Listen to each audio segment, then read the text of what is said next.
یہاں کے حالات بتانے کی ضرورت نہیں ہے. مریدین کا یہ سلسلہ دیکھ کر، اس میدان میں بیٹھے ہوئے اس جم غفیر کو دیکھ کر ایک عجیب سی کیفیت طاری ہے. کاش میں بہت پہلے ہی یہاں آ گیا ہوتا.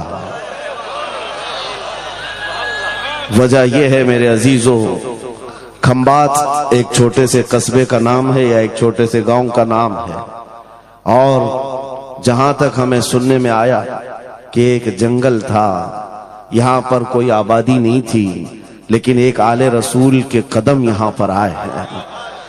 غوث پاک کا صاحبزادہ یہاں آرام کر رہا ہے، لیکن اس کی خدمت کے لیے بھی جس کو چنا گیا وہ بھی آل غوث ہے، وہ بھی آل رسول ہے. ایک بات میں آپ کو بتاتا ہوں، بہت سارے لوگوں کو ایسا لگتا ہے مجھے اسٹیج پر چڑھتے ہوئے دیکھتے ہیں، اترتے ہوئے دیکھتے ہیں، بس اتنا ہی ظاہر بہتوں کو یوٹیوب پہ دکھتا ہے تو بڑا آسان لگتا ہے کہ یہاں اسٹیج پہ چڑھتے ہیں بڑی عزتوں کے ساتھ، اترتے بھی ہیں بڑی عزتوں کے ساتھ، لیکن اس منبر پر آنے تک کے لیے جو ہمارا سفر ہوتا ہے وہ کوئی نہیں جانتا. کبھی کبھار 25 گھنٹے، کبھی کبھار 36 گھنٹے کا سفر. میں یہ مثال اس لیے دے رہا ہوں، اس سجے ہوئے سنورے ہوئے ماحول کو دیکھ کر کچھ لوگوں کے دماغ میں یہ بات آتی ہے حضرت رئیس اشرف صاحب کو پکا پکایا ہوا حلوہ مل گیا. یہ جنگل کو منگل بنانے میں کئی سال بیت گئے، ہزاروں سال نرگس اپنی بے نوری پہ روتی رہی، بڑی مشکل سے ہوتا ہے چمن میں دیداور پیدا. آج بدگمانی کرنے والوں کی ایک الگ قطار ہے. ان لوگوں کو ایسا لگتا ہے کہ ماحول جم گیا ہے اور ان کو پکا پکایا ہوا ملا ہے. ارے نادانو، سفر کرو تمہیں پتا چلے گا 40 سال کا سفر کیا ہوتا ہے. نعرہ تکبیر، نعرہ رسالت، عرس سرکار شاہ میرا، ہماری طاقت ہماری ہمت.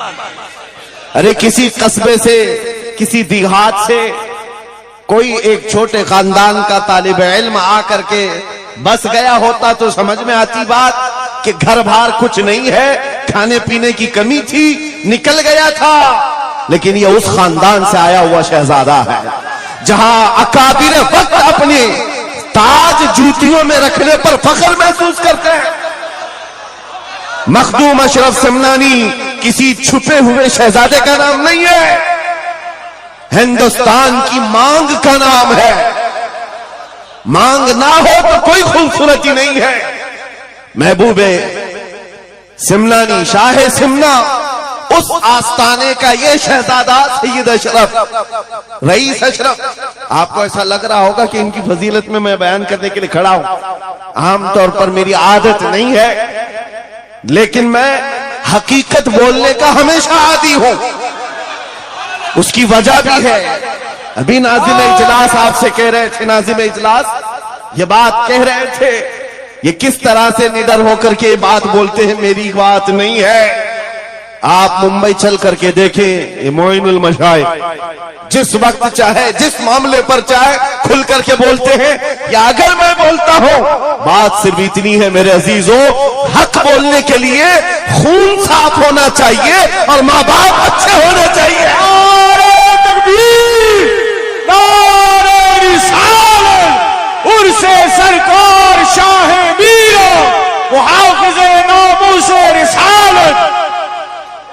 حلال خون ہو اور ماں باپ صحیح نسب کے ہو.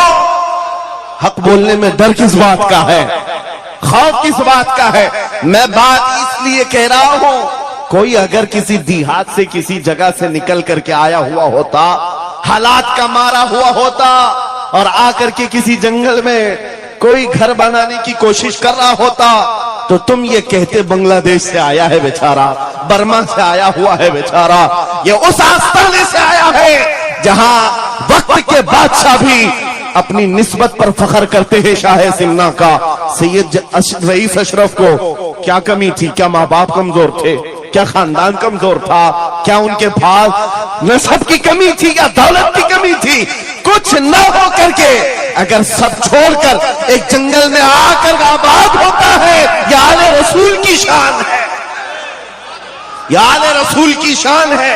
اس لیے میں آپ کو بلا مبالغہ یہ بات کہہ رہا ہوں، مجھے فخر ہے اس بات کے لیے کیونکہ میرے باپ نے بچپن سے ہمیں 3 چیزیں سکھائی ہے جو رسول پاک کی حدیث ہے۔ میرے آقا نے فرمایا علموا اولادکم 3 خصال، حب نبیکم وحب اہل بیتہ وتلاوت القرآن۔ میرے آقا نے فرمایا اپنے بچوں کو 3 باتیں سکھا کر کے جانا۔ نمبر 1 اپنے نبی کی محبت سکھاؤ، نمبر 2 نبی کی اہل بیت کی محبت سکھاؤ، اور نمبر 3 قرآن پاک سکھا کر جاؤ۔ ہمیں بچپن سے ہمارے ماں باپ نے یہ تعلیم دی ہے، اسی لیے آپ اس